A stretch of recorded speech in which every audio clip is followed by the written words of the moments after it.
আমার যে ভাই একটা নাতে রাসূল সাল্লাল্লাহু আলাইহি ওয়াসাল্লাম পরিবেশন করেছেন।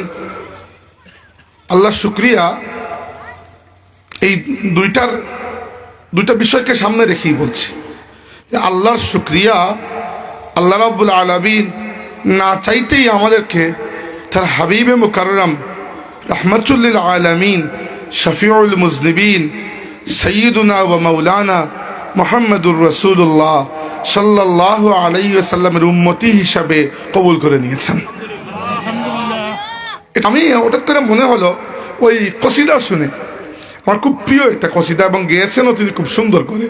ওই কসিদার মধ্যে দুইটা ইঙ্গিত তিনি দিয়েছেন, ওইগুলো একটু তাফসির করতে চাই। কসিদার তাফসির কি জন্য করতে চাই, তিনি বলেছেন এটা কথা যে আমার সবচেয়ে প্রিয় কথা এই কসিদার মধ্যে, যে তোমার প্রেমে জিন্দা হলো উস্তুনে হান্নানা ইয়া রাসূলুল্লাহ। বলেছেন না, আমাদের নবী সাল্লাল্লাহু আলাইহি ওয়াসাল্লামকে আল্লাহ তাবারাকা ওয়া তাআলা এমন মান মর্যাদা দান করেছেন যে জীবিত ব্যক্তি তার স্পর্শ পেয়ে জীবিত হয়ে যায়, মৃত জিনিস তার স্পর্শ পেয়ে জীবিত হয়ে যায়। দলিল রয়েছে। এই যে কথাটি বললেন, আপনারা অনেকেই হয়তো বুঝতে পারেন না এই কথাটির অর্থ কি, যে তোমার প্রেমে জিন্দা হলো উস্তুনে হান্নানা। সহিহ মুসলিম শরীফের হাদিস। আমরা তো একটু মাহফিলে ওয়াজ করে বেড়াই, আর আমার ওয়াজ মানুষ রেকর্ডও করে, তাই মুখস্থ কথা বলার সুযোগ নেই, পর মানুষ 14 গোষ্ঠীর মাথার উপর বরণ দেবে এটা। হ্যাঁ, তো সহিহ মুসলিম শরীফের হাদিস বানিয়ে বলছি না, রাসূল করিম সাল্লাল্লাহু আলাইহি ওয়াসাল্লাম, এটা ওয়াজের তাফসীর করছি আমি, দুঃখিত, ওই যে নাতে রাসূলের তাফসীর। আল্লাহর নবী যখন মক্কা শরীফ থেকে হিজরত করে মদিনা তয়্যিবায় গেলেন, তখন প্রথমে গিয়ে যে কাজটি করেছেন, প্রথমে গিয়ে নিজের ঘর তৈরি করেন নাই, বরং আল্লাহর ঘর মসজিদে নববী তৈরি করেছেন। অর্ধেক খেজুর পাতার ছাদ, অর্ধেক খোলা। আর খেজুর পাতার ছাদ সর্বোচ্চ রোদ আটকাতে পারে, বৃষ্টি তো আটকাতে পারবে না। তাই যেদিন বৃষ্টি হতো, আল্লাহর নবী এবং সাহাবায়ে কেরাম সেজদায় যাওয়ার পরে কপালের মধ্যে কাদা পানি লেগে যেত। তো রাসূল সাল্লাল্লাহু আলাইহি ওয়াসাল্লাম যখন জুমার খুতবা দিতেন, লম্বা সময় দিতেন, মাঝে মধ্যে একটু ক্লান্ত হয়ে পড়লে পেছনে ওই মসজিদের কিছু, আমরা যেগুলোকে বলি পিলার বা খুঁটি, আরবিতে বলা হয় উস্তুন বা সুতুন বলা হয়, আরবি ভাষায় সুতুন। তো সুতুন বলা হয় ওই যে পিলার যেগুলো, এগুলোকে আরবি ভাষায় সুতুন বলে। তো রাসূল সাল্লাল্লাহু আলাইহি ওয়াসাল্লামের ঠিক পেছনে একটা মরা খেজুর গাছের শুকনো টুকরো, ওইটা নিচে পেছনে একটু বাঁকা করে পুঁতা ছিল। আল্লাহর রাসূল খুতবা দিয়ে ক্লান্ত হলে মাঝে মধ্যে ওখানে হেলান দিয়ে খুতবা দিতেন। তো একটা মরা খেজুর গাছের শুকনো টুকরো পেছনে পুঁতা ছিল এবং ওইটাতে হেলান দিয়ে রাসূলে পাক সাল্লাল্লাহু আলাইহি ওয়াসাল্লাম খুতবা দিতেন। একবার এক মহিলা এসে বললেন, ইয়া রাসূলুল্লাহ, আমার কাছে একটা ছেলে আছে, ওই ছেলে কাঠের কাজ খুব ভালো জানে, আপনি যদি অনুমতি দেন তাহলে তাকে বলে আমি আপনার জন্য একটা মিম্বর বানিয়ে দিতে চাই। আল্লাহ নবী বললেন, তাহলে ভালো কথা, বানাও। তো বানানো হলো। তো এরকম এত কোনো স্টাইলিশ ডিজাইনার মিম্বর নয়, মাত্র 3টা সিঁড়ির একটা ছোট্ট কাঠের মিম্বর। মাত্র ওই যে আমাদের আগে দেখতাম না মসজিদে 3 সিঁড়ির মিম্বর ছিল, এখন তো মিম্বর মাশাআল্লাহ সিংহাসন হয়ে গেছে। তখন তার এত লাক্সারি ছিল না, 3টা সিঁড়ির মিম্বর ছিল।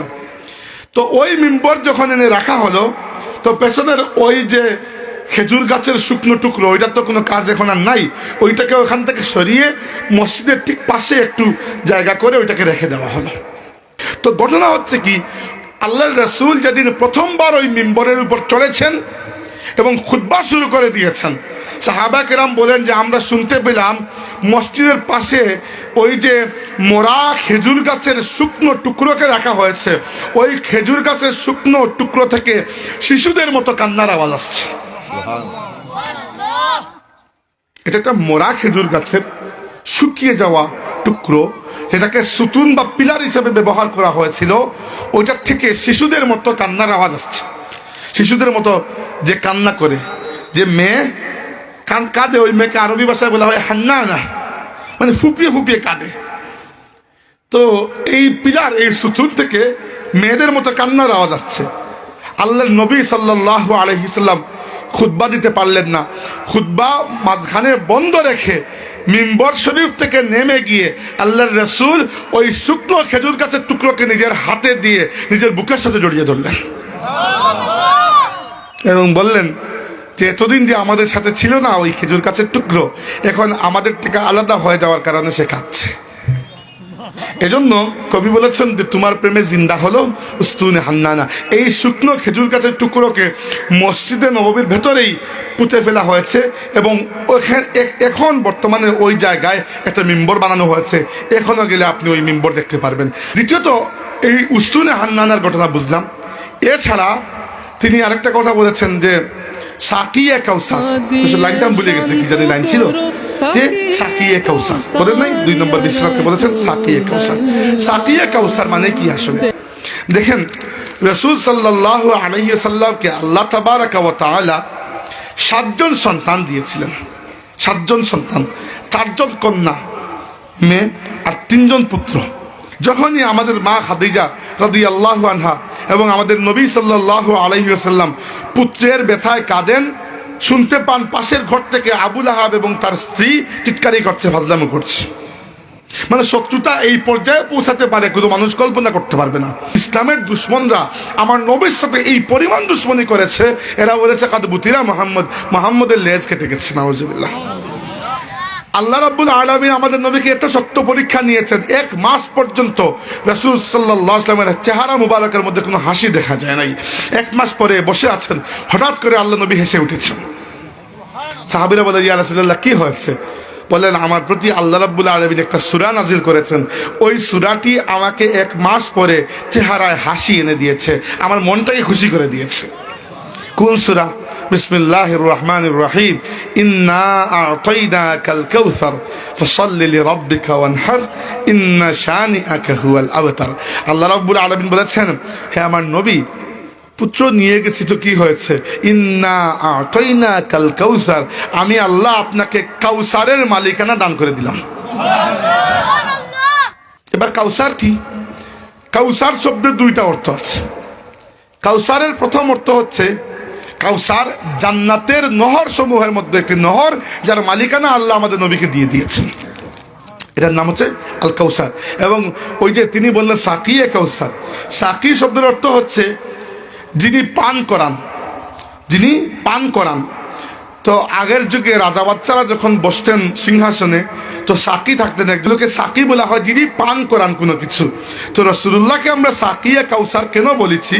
কারণ হাদিসে এসেছে, জামিউত তিরমিজি কিতাবের মধ্যে হাদিস রয়েছে, আল্লাহর নবী বলেছেন যে আমাকে আল্লাহ যে কাউসার দান করেছেন, ওই কাউসার থেকে আমি আমার প্রত্যেক উম্মতকে পানি পান করাবো নিজের হাতে।